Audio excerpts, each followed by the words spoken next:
गाड़ी को टायर वगैरह पंचर लगाता था, वर्कशॉप थी मेरी। तो अल्हम्दुलिल्लाह अल्लाह पाक ने आज इतना दिया है कि माशाल्लाह अपनी गाड़ी ले ली है एंड हुंडई सेंट्रो जी, अल्हम्दुलिल्लाह। कौन सी? हुंडई सेंट्रो ली है अभी सेंट्रल जी फ़िलहाल, और अल्हम्दुलिल्लाह अब किसी चीज़ की कमी नहीं है। वो पहले मैं सोचता था, मेरा एक छोटा सा जुमला था, वो अक्सर भाभी जो है ना वो मजाक ही उड़ाती थी मेरा। गाड़ी आती थी पंचर लगवाने या उसको देख के टायर को हाथ लगाता था कि यार चलो कोई नहीं, दुनिया में नहीं तो रब जन्नत में गाड़ी देगा, तो चलाएंगे अल्हम्दुलिल्लाह। कितने पैसे कमा लेते हैं आप? अल्हम्दुलिल्लाह अब जो है ना 5-6 इसके राउंड अबाउट हम मियाँ 5-6 बीवी, लाख रुपए? हाँ जी हाँ जी हाँ माशाल्लाह 5-6 लाख के राउंड अबाउट हम मियाँ बीवी कमा रहे हैं। तो अप्रैल में स्टार्ट किया था, 8-9 महीने हो गए हैं, मकान भी ले लिया है और अल्हम्दुलिल्लाह ईच मंथ जो है 5 to 6 लाख बन जाता है। आजकल के जो लड़के हैं आपको पता है कि पबजी के पीछे ही लगे हुए हैं। मैं भी बस ऐसे ही था, और जिसने मुझे कहना सीख लो, मैंने कहा अच्छा यार सीख लेता हूँ, तू तो कर पहले। गाड़ी ली तो वो लेके आया मेरी फार्मेसी पे, कहता भाई ये देख ले।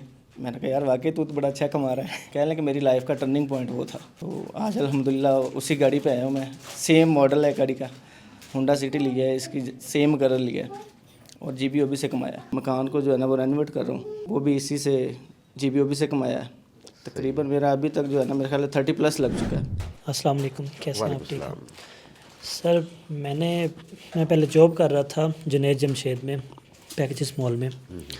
तो मैं इस काम को फोकस नहीं कर रहा था, मेरी सिस्टर कर रही थी। फिर दोस्त लास्ट टाइम भी मीटिंग में मिले थे हम, तो मुझे इन्होंने भी 2-3 दफ़ा बोला। फिर 1-2 दफ़ा मामू आए वहाँ पे पैकेजेस में, तो वहाँ पे इन्होंने मुझे काफ़ी फोर्स भी किया इस काम को करने के लिए। तो मेरी फिर लास्ट जो मतलब मेरा मंथ था ना वो मार्च था। तो मैंने अप्रैल में स्टार्ट किया था। तो अब अल्हम्दुलिल्लाह 8-9 महीने हो गए हैं, बहुत अच्छी अचीवमेंट है। एक मकान भी ले लिया है और अल्हम्दुलिल्लाह ईच मंथ जो है 5 to 6 लाख बन जाता है दोनों बहन भाई का मिला जी। सही। तो अब आपको जॉब की जरूरत नहीं पेश आएगी? नहीं, अब जो मेरे साथ काम कर रहे थे वो मुझे अटैच कर रहे हैं कि मुझे भी बताओ। जब मैं वहाँ पे काम कर रहा था ना तो मैं उन सबको बोलता था कि आप भी ये कर लें, क्योंकि मैंने जो सारा काम है ना वो उससे पहले भी मैं सीख रहा था थोड़ा करके ना। रात को आता तो उसके बाद आके थोड़ा ये काम सीख रहा था। उस टाइम उनको बोल रहा था लेकिन वो नहीं समझ रहे थे, वो से कह रहे थे कि बस ये ऐसे ही है। तो जब मैंने किया स्टार्ट इसका मुझे अच्छा रिवॉर्ड मिला है, तो अब वो सारे मुझे कांटेक्ट करते हैं, तो मैं उनका आपको एड्रेस देता हूँ। शुक्रिया दोस्तों, मज़े की बात पता क्या, कल रात में बात कर रहा था ये कि आप में से जो दोस्त भी सरकारी जॉब करते हैं, स्पेशली जिस दिन आप रिटायर होंगे ना 25 से 35 साल तक की जॉब जो भी आपका टेन्योर होगा गुजारेंगे, तो उस दिन आपको जितना पैसा मिलेगा ना, ये सारा पैसा आपका पूरी ज़िंदगी खा जाएगा। और उतने पैसे हमारे शागिर्द 1 साल या उससे कम में कमा लेते हैं। अब सोचिए क्या करना चाहिए आपको। यहाँ मिसालें चेक कर लीजिए, अगर 5 लाख रुपये कोई बंदा कमाता है पर मंथ, तो 60 लाख बनता है उसका सालाना। तो कई लोगों को सिर्फ 30 लाख 40 लाख मिलना है उनकी रिटायरमेंट के ऊपर। अंदाज़ा कीजिएगा इतनी साल की सर्विस के बाद। अगली बात आ गई पेंशन की, तो जो पेंशन है कितनी होगी? वो तकरीबन होती है शायद 40% आपकी जो करंट सैलरी होती है, ग्रॉस सैलरी, उसका शायद 40% के पास होती है पेंशन। बस लाइफ टाइम मिलती रहती है। उससे क्या इंसान का गुजारा होगा कल को, जिसके लिए इंसान सरकारी जॉबें करता है, फलां करता है। अगर एक प्राइवेट ऐसा काम किया जाए जिसमें आप आसानी से कुछ ज़्यादा पैसे कमा सकें, तो आपकी 4 से 5 साल अगर लगे हों और आपने उस पैसे को अच्छे अंदाज से कहीं इन्वेस्ट किया हो, कोई रेंटल प्रॉपर्टी में, फलां जगह पे, तो पेंशन से बढ़ के पैसे आते हैं, प्लस आपकी प्रॉपर्टी बढ़ती है। तो कुछ ऐसा कीजिए जो आपको 30-35 साल ज़ाया करने के बगैर कुछ ज़्यादा बड़ा रिवार्ड दे दे। चलें जी, माशाल्लाह मोहम्मद बिलाल, बड़ा अच्छा लगा। आपका नाम क्या है? अस्सलाम वालेकुम सर, मेरा नाम अरसलान मज़हर है और मैं यासिन भाई का कज़न हूँ और तनवीर भाई उनके अच्छे फ्रेंड हैं और मैं भी इन्हीं के थ्रू इनसे मिला था। और तकरीबन आज से 2 साल पहले जो है ना मेरी सिस्टर और मेरे जो है ना ये बहनोई हैं, तो इन्होंने स्टार्ट लिया था इनसे और काफ़ी माशाल्लाह इन्होंने जो है ना अच्छी खासी अर्निंग की और माशाल्लाह अल्लाह पाक ने इन्हें काफ़ी नवाजा। तो मेरा बेसिकली बिज़नेस था टायर पंचर का, मैं गाड़ी को टायर वगैरह पंचर लगाता था। वर्कशॉप थी मेरी तो बंगला वगैरह में। जी वर्कशॉप थी, बस किराए की दुकान थी और साथ में टायर पंचरी का काम था जी। ठीक है। तो उसमें मैं अपने वालिद साहब से यानी कि मैंने सीखा था, कारीगर था। तो मेरी वाइफ ने साथ में स्टार्ट लिया इनके साथ ही। ऐसे जो हमारी बेटी पैदा हुई छोटी, तो आहिस्ता आहिस्ता उनसे सीखा थोड़ा बहुत, और कोई इनकी ख़ास अर्निंग नहीं हुई। और एक हफ्ते बाद वो मुझे कहती थी पैकेज लगवा के दो, पैकेज लगवा के दो। वो अक्सर हमारी बहस होती कि यार ये नसीब से चलता है, तो आप इससे दूर रहें। ये वो मैं कमा रहा हूँ थोड़ा बहुत, 1000-1500 इतने बहुत हमें। लेकिन खैर वो हमारी बेटी की थोड़ी तबीयत ख़राब हुई, फिर हमें यासीन भाई के घर तकरीबन कोई 1-2 माह जाना पड़ा। वहाँ पे उन्होंने ज़्यादा अच्छा मतलब कि ना स्टार्ट दिया। हमारे पास अपनी बाइक नहीं थी तब, तो किसी से मांग के जाना, कभी दोस्त के साथ, कभी किसी से मांगनी। फिर अल्हम्दुलिल्लाह अल्लाह पाक ने थोड़ा छोटा सा आर्डर लगवाया। वो पहला हमारा यानी कि PKR में था 2400 रुपये। तो अल्हम्दुलिल्लाह वो छोटा सा स्टार्ट, फिर मेरे दिल में माशाल्लाह ऐसे ख्याल आया कि यार अल्लाह पाक ने जब ये स्टार्ट कर दिया तो इंशाल्लाह आगे क्यों नहीं। फिर अल्हम्दुलिल्लाह हमारे अच्छा खासा ऑर्डर मिला हमें, और माशाल्लाह एक ही ऑर्डर से 54,000 बचे। तो सबसे पहले हमने अपनी बाइक ली थी उससे, और माशाल्लाह अल्लाह पाक ने आहिस्ता आहिस्ता, वो जब कहते हैं कि जब अल्लाह पाक किस्मत बदलता है ना, तो अच्छे लोगों के साथ उठना बैठना हो जाता है। तो भाई तनवीर और बाकी वसीला तो आप हैं, अल्लाह पाक वसीले बनाता है। तो अल्हम्दुलिल्लाह अल्लाह पाक ने आज इतना दिया है कि माशाल्लाह अपनी गाड़ी ले ली है, हुंडई सेंट्रो जी, अल्हम्दुलिल्लाह। कौन सी? हुंडई सेंट्रो ली है अभी सेंट्रल जी फ़िलहाल। और अल्हम्दुलिल्लाह शुक्र, अल्हम्दुलिल्लाह अल्लाह की ज़ात का इतना शुक्र है कि अब किसी चीज़ की कमी नहीं है। वो पहले मैं सोचता था, मेरा एक छोटा सा जुमला था, वो अक्सर भाभी जो है ना वो मजाक ही उड़ाती थी मेरा। तो मतलब कि बात थी कि ऐसा लगता था जैसे वो गाड़ी आती थी पंचर लगवाने, या उसको देख के टायर को हाथ लगाता था कि यार चलो कोई नहीं, दुनिया में नहीं तो रब जन्नत में गाड़ी देगा तो चलाएंगे। लेकिन अल्हम्दुलिल्लाह आज अल्लाह पाक ने गाड़ी अपनी दी, और जब बैठते हैं ना यकीन नहीं आता कि यार ये अपनी गाड़ी है। अल्हम्दुलिल्लाह कितने पैसे कमा लेते हैं आप? अल्हम्दुलिल्लाह अब जो है ना 5-6 इसके राउंड अबाउट हम मियाँ 5-6 बीवी, लाख रुपए? हाँ जी हाँ माशाल्लाह 5-6 लाख के राउंड अबाउट हम मियाँ बीवी कमा रहे हैं जो दोनों। बचत होती है पर मंथ जो या बचत रेवेन्यू जो है? बचत होती है बचत होती है। जी। ठीक है यार, मुझे लगी फिर। हाँ जी अल्हम्दुलिल्लाह, वही ना, ये सोच में वहम गुमान में नहीं था। अच्छा सर, रेवेन्यू बता रहे, सही। ठीक है, तो दुनिया में कुछ जन्नत का तासर मिल गया? मिल गया जी अल्हम्दुलिल्लाह।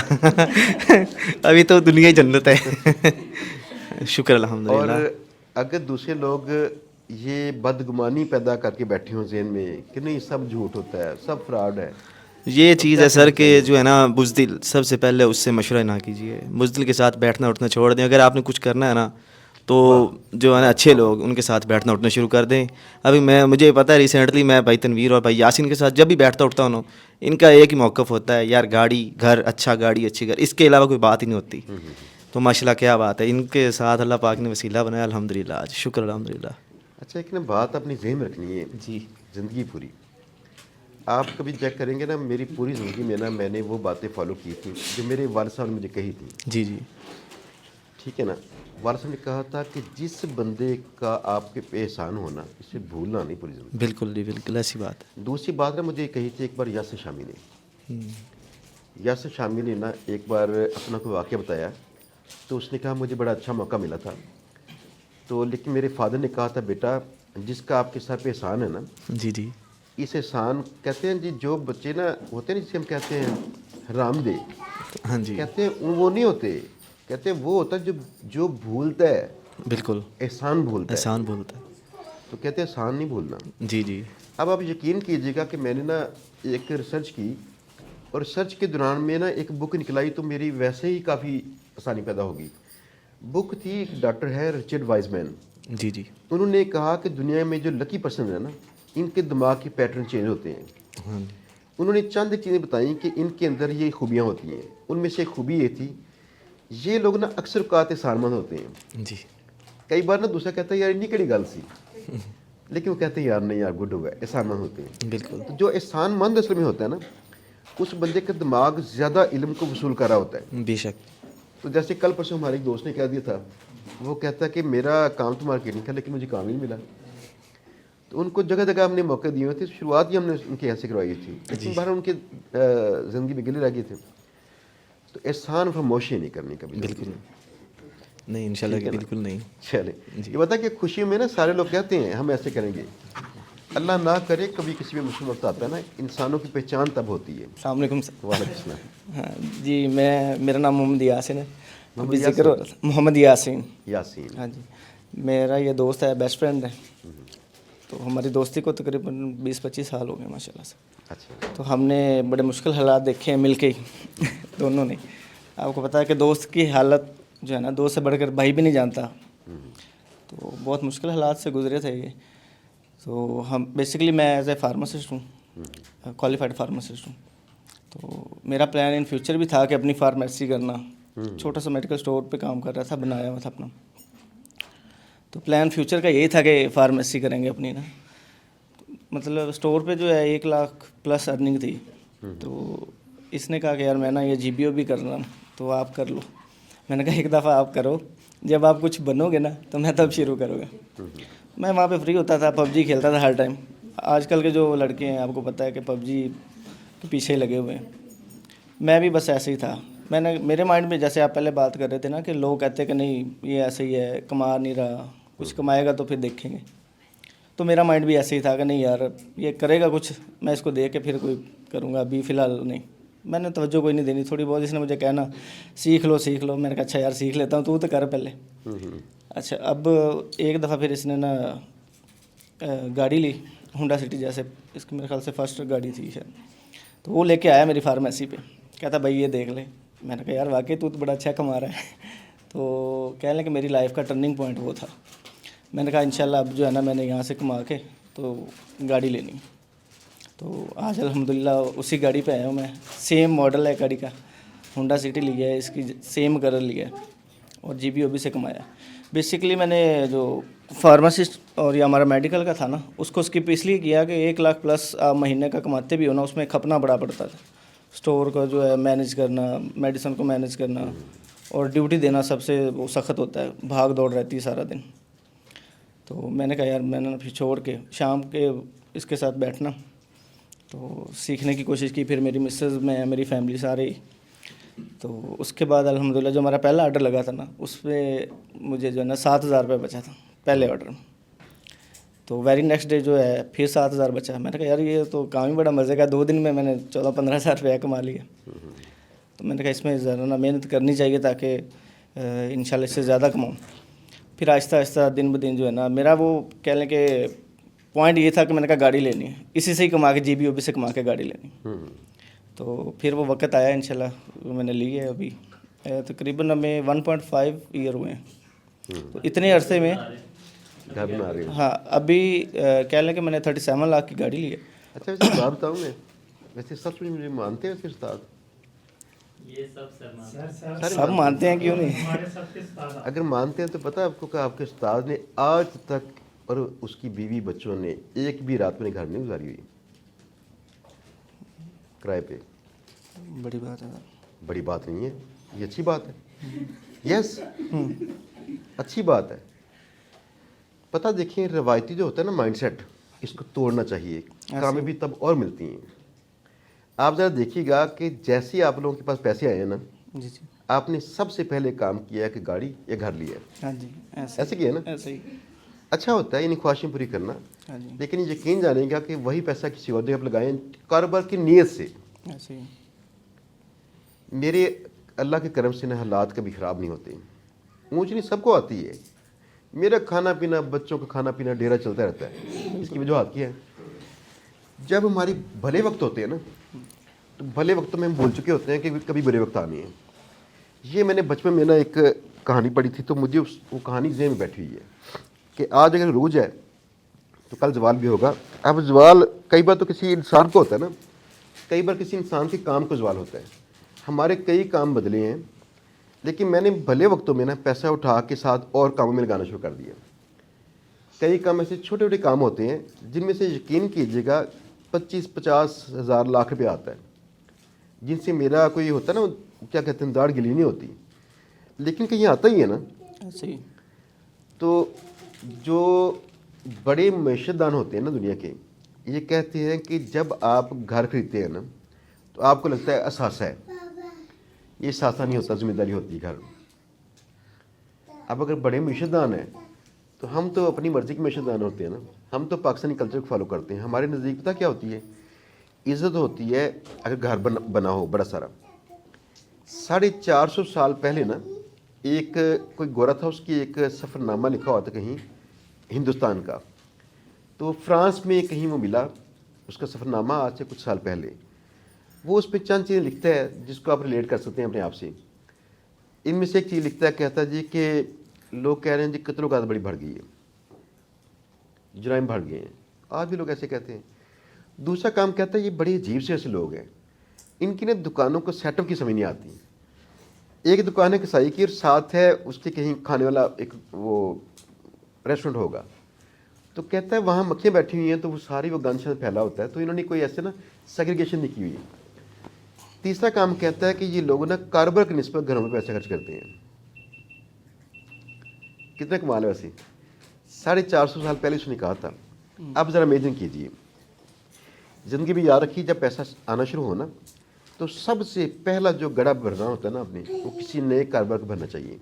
ऐसे ही दूसरा गड़ा भी कारोबार का, तीसरा गड़ा भी कारोबार का, ताकि 3 डिफरेंट किसी न किसी जगह पे ना कारोबार में पैसा आपका खर्च हो जाए।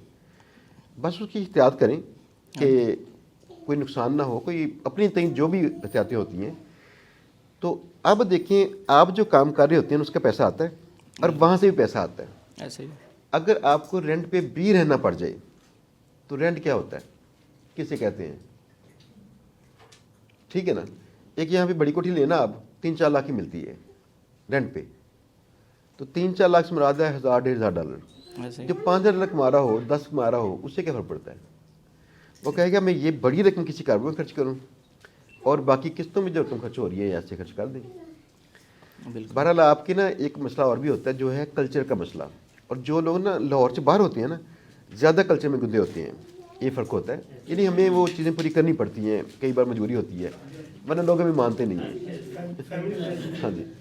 अब अगला सबक ये है कि आइंदा नहीं करना ये काम। आप घर से बना लें जो काम शुरू किए हैं, आइंदा पैसा अपना और कामों के अंदर पुट करना शुरू कर दें। बिल्कुल ऐसे ही अगर आप पैसे को कारोबार में खर्च करते डरे तो ये बुज़दिली है।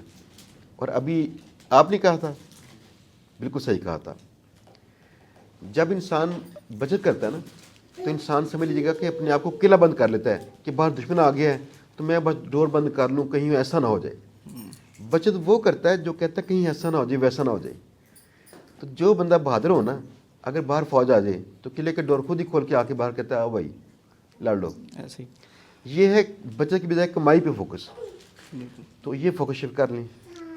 बाकी बहुत सारी दुआएं आपके लिए, अल्लाह आप पे रहमत करें, आप पे बहुत करम करे, कभी ज़वाल आने दे। बस वो इंटरप्ट कर रहा हूँ आपको, असल में हम लोग हैं मिडिल क्लास सारे, तो हमें जब थोड़ा सा पेमेंट मिलती है ना हम कहते हैं कि यार हमने जो ख्वाब देखे हुए ना पहले उनको पूरा कर ले, आगे से है ना वो चलता रहेगा। अब मैं अपनी डिग्री को मैंने रेंट आउट कर दिया, ठीक। वहाँ से मुझे आता है 15,000 रुपये मंथली, और यकीन करिए कि वो फील ही नहीं होता, ऐसा लगता है बस बच्चों की फ़ीसें हैं। मतलब हालांकि पहले ये 15,000 अमाउंट बहुत लगती है, तो अभी ये जो 15-20 हज़ार जो अमाउंट है ना वो लगता है कि यार चलो पेट्रोल खर्च हो गया या इससे तो ज़्यादा पेट्रोल खर्च कर लेता हूँ। तो जब से इस फील्ड में आया ना, अल्लाह का शुक्र है कि मैंने 1.5 ईयर में ना गाड़ी ली है 37 लाख की।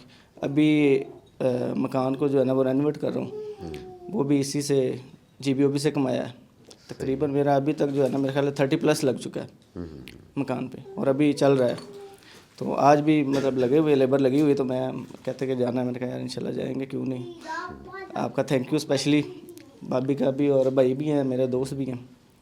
तो आज हम आपकी बदौलत हैं, आपका ही वो पौधा है जो जिनकी सब शाखें हैं, फूल हैं, अभी इधर से ही कमा रहे हैं अल्हम्दुलिल्लाह। भाभी का तो शुक्रिया मैंने भी अदा करना है। उसकी वजह ये है कि जो असल में ना देखें, जो होता है ना बाप या उस्ताद, जी जी इसके अपने नज़रियात होते हैं। हाँ जी जो इसके नज़रियात को कैरी करते हैं ना तो वो बंदा सही गदा में जाता है। जैसे बाप की विरासत संभालना, बिल्कुल ऐसे विरासत ये है, मेरा फार्मूला ये है कि इल्म को बांटें, ऐसे। इसमें ना वो कंजूस ना हो। हाँ जी तो माशाल्लाह इन्होंने जो काम किया वो अच्छी बात है, कंजूसी नहीं की ज़रा। सर ये सुना था कि बांटने से बढ़ता है, फिर रिजर्व हो या कुछ भी हो। और जब यहाँ पे सीख रही थी ना तो हम ना आपकी बारे में हमने एक दफ़ा बात की कि अगर सर चाहते तो यहाँ किसी को सिखाते, खुद से करते रहते। पाकिस्तान में मतलब पाकिस्तान एक वाहिद बंदे होते हैं जो बाहर के लोगों के साथ काम कर रहे थे, इतना अर्निंग कर रहे होते। तो फिर ये सोचा कि अगर सर सबके मतलब ना बताते तो फिर शायद सर को आज इतने लोग ना जानते होते, इतने लोगों के रिज़्क़ का सर ना वसीला बनते। तो उस टाइम पे ना सोचा ज़रूर था कि सिखाऊंगी, बताऊंगी सबको, क्योंकि ना स्टार्ट में हमने यही कहा कि आपके बारे में बताया, लेकिन मोस्टली लोग उकाड़ा से ही थे। उन सब ने कहा कि हमारे लिए ट्रैवल करना मुश्किल है, तो आप हमें बता दें, जो आप कर रही हैं वो बता दें। तो आपके जो लेक्चर थे ना वो पेड लेक्चर, क्योंकि किया हमने पेड कोर्स था बट मैं आई नहीं थी इधर। 5 लेक्चर्स लिए थे, उसके बाद घर पे रह के यूट्यूब से देख और इस तरह करके सारा करते थे। तो वो लेक्चर सबको फॉरवर्ड कर देते थे। 33 बैच की थी मैं, और वो मैं एक दिन कह भी रही थी, मैंने कहा वो उन पे सबसे ज़्यादा व्यूज़ होने या सबसे ज़्यादा देखी जाने वाली वीडियोस वो नहीं है, क्योंकि अब तक ना 100+ लोग हैं जो हमने ना अपने ग्रुप बना लिया था, व्हाट्सएप ग्रुप, उसमें वो लोग ऐड हैं और उनमें 90% लोग अर्निंग कर रहे हैं। इधर बस लिमिटेड से लोग आए हैं फैमिली के, जिनके लिए एक शायद वीकेंड नहीं था और सबकी अपनी मसरूफियात थी। तब बस ये सोचा कि बताना है, और सीरियसली किसी को भी ना कुछ भी नहीं छुपाया। जब स्टार्ट किया, जहाँ से खुद अर्निंग कर रही थी ना, मतलब मुझे खुद भी लगता है कि ना किसी को कुछ बताने के लिए थोड़ा सा हौसला चाहिए होता है। मतलब अगर हम खुद कमा रहे हैं ना, तो कहीं ना कहीं पे मेरे दिमाग में कभी भी नहीं आया कि मैं इस प्लेटफॉर्म को बता रही हूँ, इसमें क्लाइंट हैं, वो क्लाइंट मेरे से चले ना जाएं इनको। और सर मुझे लगता है पहले महीने जब ऑर्डर, सबसे पहले क्लाइंट ये सबसे पहले ये स्टूडेंट है ना, वो मैं सर भाई ज़मीर को कहूँगी, तो इनकी ना मैंने थोड़ी सी स्ट्रगल देखी थी। मेरी जब शादी हुई ना, हम इकट्ठे रहते थे, तो मैंने कहा ये बड़ी मतलब टफ़ इनकी, वो अपने जॉब कर रहे और इस तरह। तो फिर इनको सबसे पहले बताना शुरू किया, तो फिर कुछ भी ना छुपाया नहीं था। फिर एक प्लेटफॉर्म मिला था हमें ऐसा, उस प्लेटफॉर्म के बारे में सबको बता दिया। मतलब मैंने ये कहा मुझे अब तक सबसे इजी प्लेटफॉर्म ये लगा है, इधर जाएं, इधर से अर्निंग करें। उधर मुझे खुद भी टाइम लगा था, 1 मंथ बाद मुझे वहाँ से ऑर्डर मिला था। तो बाकी इन सब के ना मतलब कामयाब जल्दी होने के, कामयाब होने की ये वजह है कि मतलब हम ना स्टार्ट में क्या करते थे, जो खुद से आउटरीचिंग की हुई थी ना, वो सारी शीट्स उनको दे दी, ये कहा कि ये एडमिन डील है। और मुझे लगता है स्टार्ट में जितने सबके ऑर्डर्स हुए हैं ना, सब ने हमारे थ्रू करवाए हैं। बस क्लाइंट भी सब हम खुद बताते थे। मतलब स्लैक का आपको पता है, वहाँ पे नाम पता लग जाता है क्लाइंट का कि कंट्री डिफरेंट है, टाइम का, तो मैं बता देती थी, क्लाइंट नेम लिख कर भेज देती थी, ये ऑर्डर मुझे दे रहे हैं, आप भी इनको मैसेज करें, ईमेल्स करें, आपको ऑर्डर देंगे। और वो क्लाइंट उनको भी ऑर्डर देते थे, वो ऑर्डर लेते थे हमसे, ऑर्डर कंप्लीट करवाते थे और पेमेंट उनको मिलती थी। मतलब ये तो मैं वाकई कहती हूँ कि बस नीयत ये की थी कि किसी के रिज़्क़ का वसीला बनना है। दो बातें ना 3-4 दिन पहले यहाँ मिलने के लिए एक बंदा आया है वहाँ से, फैसलाबाद से। तो उसने कहा सर मैं आपको ना किसी और काम में बड़ा एडवाइज़ कर रहा हूँ बड़े सालों से। तो मैंने कहा किस काम के हवाले से? कहता सर मैं एडवाइज़ कर रहा हूँ कि आपने किस तरह से किसी नई चीज़ को ब्रांड किया तो आज उसकी शोहरत है, लोग उसको उसके नाम से जानते हैं, जैसे GBOB जी। तो दूसरी बात एक और कि मैंने इसी तरह से फॉलो करते करते मैं कुछ काम करता हूँ, तो मैंने भी इसको ब्रांड करने की कोशिश की और साथ में कोर्स मैंने छोटा सा करवाना शुरू किया जिसमें लोगों ने भरपूर फ़ायदा उठाया। कहते मैंने पिछले साल में ना 200 लोगों को सिखाया और 200 लोगों ने सीख के कमाना शुरू कर दिया। लेकिन इससे मुझे नुकसान एक पहुंचा कि तमाम लोग मेरे ही कंपेटिटर बन गए, तो जिससे मेरी छोटी सी एजेंसी है तो उसके नुकसानात बढ़ गए। सर ये बात हाँ, लेकिन मुझे ये लगता है कि आपके जो नसीब का रिज़्क़ है ना, वो आपको मिल जाना है। Yes. और मेरे माइंड में ना स्टार्ट में ये था कि जो मेरे नसीब का रिज़्क़ है ना, वो मुझसे कोई छीन ही नहीं सकता। तो मेरे माइंड में ना एक दिन भी, एक दफ़ा भी ये बात नहीं आई कि मतलब कि मेरे हस्बैंड हैं, ये इन लॉज हैं, सब मेरे अपने भाई है, मेरा छोटा, सिस्टर्स हैं, एक मेरी सिस्टर दुबई होती हैं।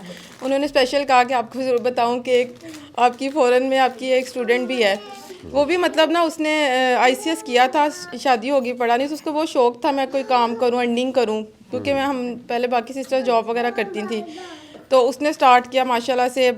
पहले भी दुबई में थी, एक लाइफस्टाइल अच्छा था, लेकिन वो कहती है कि इस काम के बाद बहुत अच्छा लाइफस्टाइल है, उसकी भी बड़ी अचीवमेंट हैं। तो उसने स्पेशल कहा मिलना चाहती थी आपसे, आप जब दुबई गए तो शायद नहीं मुलाकात हुई उसकी। तो दो बातें ना बस स्टार्ट से शायद छोटी सी थी, तब से माइंड में थी कि माफ़ कर देना चाहिए किसी को, किसी ने जितना भी मतलब बुरा किया हो, दिल दुखाया, और दूसरा किसी के ना रिज़्क़ का वसीला बनना चाहिए। तो जब ये काम स्टार्ट किया था ना, तो बस एक ये बात सोची थी कि सबको बताएंगे, स्टार्ट करवाएंगे। और मैं तो खुद कहती हूँ कि सबको कह के हमने शुरू करवाया। हम पे ना कोई बिलीव नहीं करता था, मुझे यकीन ज़रूर था, मेरे हस्बैंड को यकीन था, तनवीर को, कहते थे नहीं इसमें से अर्निंग होगी, कमाएंगे। फिर जब पहला ऑर्डर हुआ उसके बाद सबको ना हुआ कि हाँ अर्निंग का तो ज़रिया है, करना शुरू कर दिया। इन सबको थोड़ा सा टाइम कम लगा, मतलब अगर मुझे 4 से 5 महीने लगे थे ऑर्डर लेने में, तो सबका विद इन 1 मंथ या 1 to 2 मंथ इनके ऑर्डर स्टार्ट हो गए थे। उसके बाद ये था कि उसके बाद इन सबकी अपनी मेहनत है, जिसने ज़्यादा मेहनत की है वो जल्दी ज़्यादा कामयाब हुआ है, टाइम पे है। इसमें आप विदाउट इन्वेस्टमेंट का काम शुरू करते हैं। मैं पहले भी कहती हूँ दुनिया का कोई भी काम नहीं है जिसमें ना आपको विदाउट पैसों के बगैर कोई काम शुरू होता है। ये विदाउट इन्वेस्टमेंट शुरू होता है, इसमें आपका टाइम इन्वेस्ट होता है, आपकी एफर्ट चाहिए।